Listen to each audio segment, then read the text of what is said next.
Bonjour à tous et bienvenue dans la Minute de Saut, un coup d'œil sur l'actualité non sponsorisé par BFN TV. Bon alors comme vous pouvez le voir déjà c'est fait à l'arrache, je suis mal rasé, la flemme, et j'ai un super arrière-plan en mode mur de briques en hommage au stand-up. D'ailleurs j'en profite pour vous rappeler que je joue mon spectacle samedi soir à 20h30 à la salle de France de Pessac, voilà, donc tous les Bordelais, tous les Girondins, vraiment venez, soyez les bienvenus, on va kiffer, voilà. Et d'ailleurs vous aurez accès au tarif réduit avec le mot de passe, la Minute de Saut.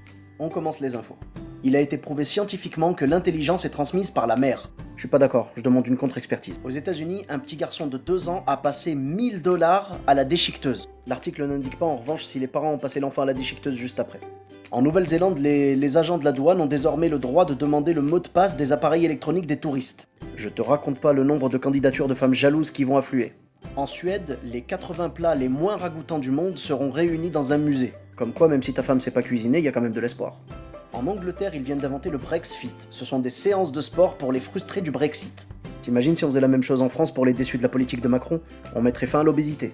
En Belgique, une dame de 91 ans a fait fuir le cambrioleur qui s'était introduit chez elle en lui donnant des coups de pied. Si en France nos retraités se défendaient aussi bien qu'elle, je peux vous dire que Macron oserait plus jamais toucher aux retraites. En tournée en Afrique, Melania Trump choque avec un casque qu'elle avait choisi de porter et qui était porté anciennement par les colons européens.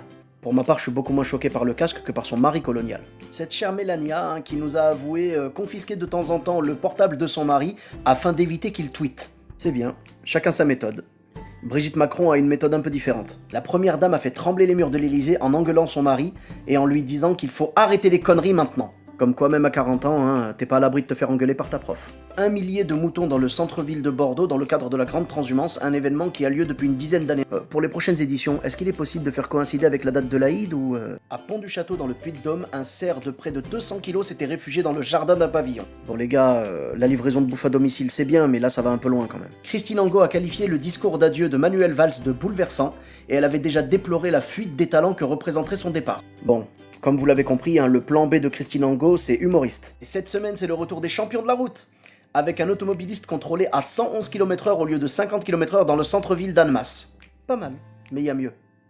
Dans le Doubs, un automobiliste a été flashé à 240 km/h sur l'autoroute à hauteur de Montbéliard. Et comme il n'avait pas de permis, il a rien trouvé de mieux que d'essayer de semer la police à 180 km/h sur une départementale. Quand ils ont fini par l'arrêter, il a avoué qu'il avait paniqué à la vue des policiers.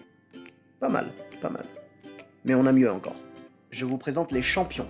À Annecy, les invités de 2 mariages ont multiplié les infractions et sont repartis au total avec 72 points retirés et 11 765 € d'amende.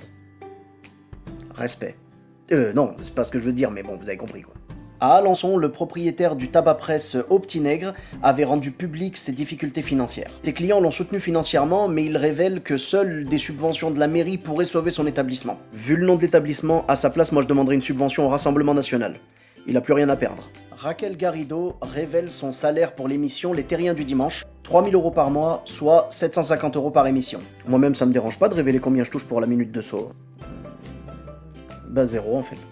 Et enfin, pour terminer, mauvaise nouvelle, on vient de nous apprendre qu'un voyage sur Mars détruirait nos intestins et provoquerait le cancer. Du coup, on annule nos billets ou... Voilà les amis, merci d'avoir regardé la vidéo, c'est tout pour cette semaine. N'hésitez pas à liker la vidéo, la partager, la commenter. Vous pouvez vous abonner sur ma page Facebook et sur ma chaîne YouTube Sofiane. On se retrouve la semaine prochaine pour une nouvelle vidéo. Voilà, bis à tous, même à toi là-bas.